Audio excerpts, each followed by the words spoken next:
বাচ্চার জন্য এখানে সবজি দিয়ে খিচুড়ি বসিয়ে দিলাম। তো খিচুড়িটা একদম গুটে তারপর আমি নামিয়ে নিব। আর এখানে আমি ভাত আগে রান্না করে নিচ্ছি। তো এগুলো রান্নার পরে আমি সবজিটা বসিয়ে দেবো। শুটকি রান্না করব আর হলো ছোট চিংড়ি মাছ দিয়ে আর ফুলকপি টমেটো আলু দিয়ে তারপর এগুলা সিম দিয়ে আজকে ছোট চিংড়ি দিয়ে রান্না করব। আর হলো টমেটো দিয়ে আর পেঁয়াজ রসুন দিয়ে আমি শুটকি বোনা করব।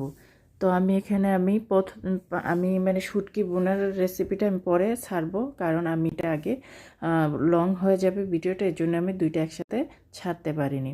তো এখানে আমি পেঁয়াজটা আর ভালো করে একদম ভাজা ভাজা করে নিয়ে এখানে হলুদ দিয়েছি, মরিচের গুঁড়া দিয়েছি, আর আদা বাটা রসুন বাটার সাথে লবণ দিয়ে একটু ভালো করে কষিয়ে নিচ্ছি। কষানোর পরে আমি সবজিগুলো দিয়ে দিলাম। তো সবজিটা মানে কি বলবো, একদম মাখা মাখা করে জোর করে রান্না করছি। এখন তো শীতের সিজন, সবজির অভাব নেই। অনেকে মাছ দিয়ে খেতে অনেকে পছন্দ করে না।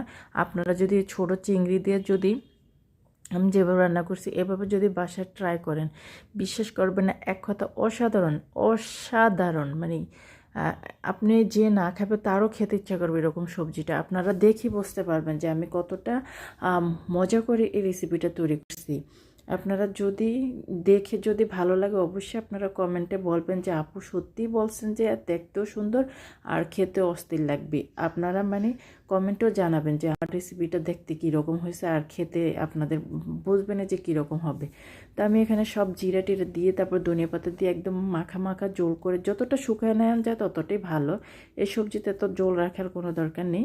মানে এই চিংড়ি মাছ দিয়ে মাখা মাখা করে একদম জোল করে আমি এই সবজিটা রান্না করছি। সত্যি কথা বলবেন, এক কথা অসাধারণ ছিল। এখনও মনে হয় মুখে স্বাদ লেগে আছে। আমি এডিট করতেছিলাম, আমার মনে হয় জিহ্বাতে জল চলে আসছে। তা আপনারা অবশ্যই অবশ্যই আমার মতো ট্রাই করবেন।